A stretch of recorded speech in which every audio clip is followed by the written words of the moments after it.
नमस्कार मित्रांनो, मी active education YouTube channel मध्ये आपले स्वागत करत आहे. आपणासाठी एक अत्यंत महत्त्वाच्या आणि आनंदाच्या बातमीचे स्पष्टीकरण करत आहे. तर चला आपला जास्त वेळ न घेता आपण आजच्या आपल्या प्रमुख बातमीकडे वळूया.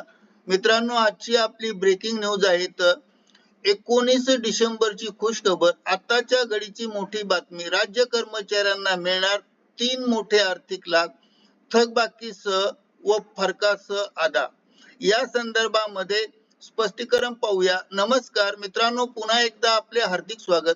आताच्या घडीची सर्वात मोठी बातमी, आजची बातमी आहे, राज्य सरकारी कर्मचाऱ्यांना मिळणार 3 मोठे आर्थिक लाभ.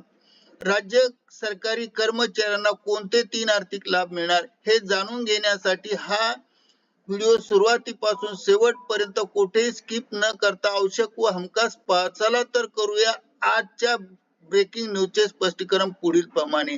ब्रेकिंग न्यूजचे स्पष्टीकरण पाहण्यापूर्वी मित्रांनो, आपण जर ऍक्टिव्ह एज्युकेशन युट्यूब चॅनलवर नवीन असाल तर चॅनलला लाईक, शेअर आणि सबस्क्राईब करायला विसरू नका. तसेच नवनवीन अपडेट जाणून घेण्यासाठी बेल आयकॉनला प्रेस करायला विसरू नका.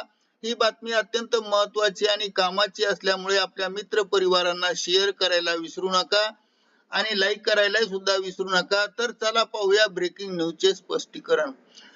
राज्य कर्मचाऱ्यांना लवकरच 3 मोठे आर्थिक लाभ मिळणार आहेत. यामध्ये सदर लाभ हे थकबाकी व फरकासह अदा केले जाणार आहे.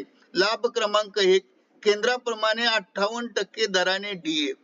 या संदर्भामध्ये स्पष्टीकरण, राज्य कर्मचाऱ्यांना केंद्राप्रमाणे वाढीव 3% महागाई भत्ता माहे जुलै 2025 पासून थकबाकीसह अदा केला जाणार आहे. यामुळे एकूण डीए 58% पर्यंत पोहोचणार आहे. याबाबत अधिकृत शासन निर्णय लवकरच निर्गमित केला जाणार आहे. 2, वाढीव प्रोत्साहन भत्ता. आदिवासी व नक्षलग्रस्त भागामध्ये कार्यरत कर्मचाऱ्यांना 6व्या व 7व्या वेतन आयोगानुसार सन 2006 पासून प्रोत्साहन भत्ता हा मूळ वेतनाच्या 15%, किमान 200 रुपये किंवा कमाल 1500 रुपये या मर्यादेत अदा करण्याबाबत वित्त विभागामार्फत दिनांक 8/12/2025 रोजी परिपत्रक निर्गमित करण्यात आले आहे.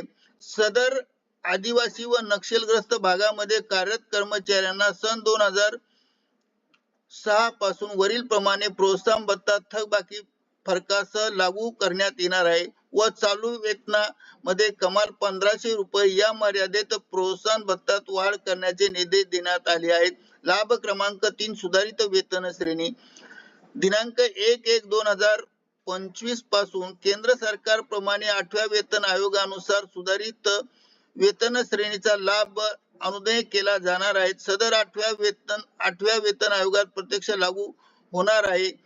सप्टेंबर 2028 पर्यंत वाट पाहावी लागणार आहे. प्रत्यक्ष लाभ हा 1/1/2025 पासून मिळणार आहे. करिता ऍक्टिव्ह एज्युकेशन युट्यूब चॅनलने हा व्हिडिओ आपल्या माहितीस्तव व्हायरल केला आहे. मित्रांनो, आपणास आवडल्यास लाईक, शेअर आणि सबस्क्राईब करायला विसरू नका. धन्यवाद. Thank you very much.